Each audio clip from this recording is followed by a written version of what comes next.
இன்று நான் உன் கண்ணில் பட்டுவிட்ட காரணத்தினால் உன்னை ஒரு புதிய விடியலுக்கு அழைத்துச் செல்லப் போகிறேன். உன் எதிர்கால வாழ்க்கையை நல்ல விதமாக அமைத்துத் தரப்போகிறேன்.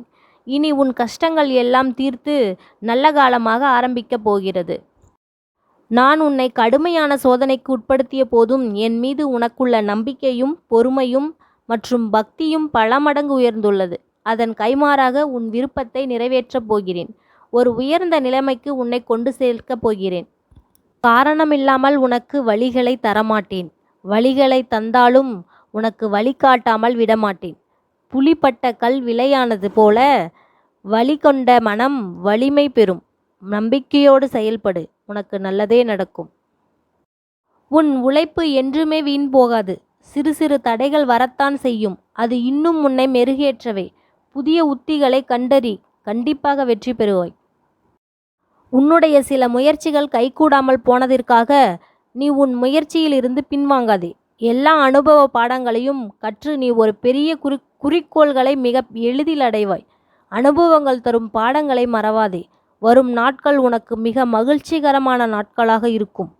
என் அன்பு குழந்தையே, என்னை தேடி நீ வர முடியாத சூழலிலும் உன்னை தேடி நான் வந்துள்ளேன். நீ வாடி நிற்கும் போதெல்லாம் நான் ஏதோ ஒரு ரூபத்தில் உனக்கு வழிகாட்ட வந்திருக்கிறேன். எனவே நீ எதை பற்றியும் எந்த கவலையும் படாமல் உன் இலக்கை நோக்கி முன்னேறு. தனியாய் நீ படுகிற கஷ்டங்களும் தனிமையில் நீ வடிக்கிற கண்ணீரும் ஒரு நாளும் வீணாகாது. நீ படுகிற துயரங்களை மற்றவர்கள் அறியாமல் போகலாம். நீ பட்ட கஷ்டங்களுக்கு பலன் எப்போதும் உண்டு. என் அன்பு பிள்ளையே, யாரும் தொட முடியாத உயரத்தில் உன்னை உயர்த்துவேன். என்னை நினைத்து கொண்டு ஒரு வேளை நீ செய்யும் பொழுது உன் மனம் தூய்மை பெறுகிறது. அதனால் நீ செய்யும் காரியம் எல்லாம் வெற்றியடையும். என் நினைவோடு ஒரு காரியத்தை தொடங்கி அதை சரியாக பண்ண வேண்டும் என்று முழு முயற்சியோடு கவனத்தோடு நீ ஈடுபடும் போது எல்லையில்லா உயரத்தை நீ அடைகிறாய். என் அன்பு பிள்ளையே, 1000 துன்பம் வந்தாலும் அப்பா என என்னைத்தானே அழைக்கிறாய். ஐந்தறிவு ஜீவன் கூட தன் பிள்ளையை கைவிடுவதில்லை. நான் மட்டும் எப்படி உன்னை கைவிடுவேன்? என் பிள்ளைக்கு வரும் துன்பம் அப்பனுக்கு தெரியாதா? நான் உன்னை துன்பப்படுத்தி நான் ஆனந்தம் காண்பேனா?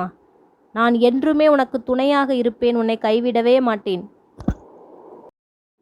நீ தினமும் என்னிடம் மனதார கேட்டுக்கொண்டிருக்கும் ஒரு விஷயத்தை நான் உனக்கு கூடிய விரைவில் நடத்தி கொடுப்பேன். காத்திரு என் பிள்ளையே. யாமிருக்க பயமேன். ஓம் சரவணபவ.